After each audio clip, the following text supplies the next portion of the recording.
আয়াত ২৭ ওয়ালাউ তরা ইয উকিফু আলান নারি ফাকালু ইয়া লাইতানা নুরাদ্দু ওয়ালা নুকাযযিবা বিআয়াতি রাব্বিনা ওয়া নাকুনা মিনাল মুমিনিনা।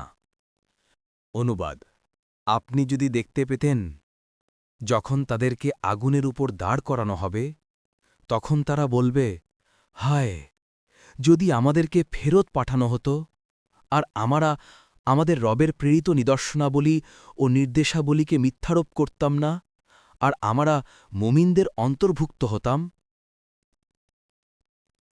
তাফসির ১ নং ফুটনোটের বিবরণ।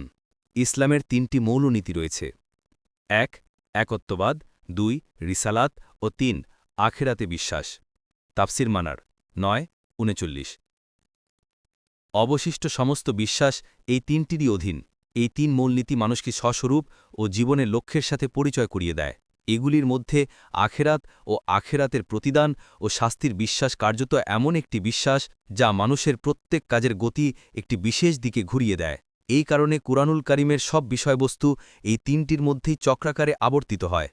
আলোচ্য আয়াতসমূহে বিশেষভাবে আখেরাতের প্রশ্ন ও উত্তর, কঠোর শাস্তি, অশেষ সওয়াব এবং ক্ষণস্থায়ী দুনিয়ার স্বরূপ বর্ণিত হয়েছে। ২ নং ফুটনোটের বিবরণ।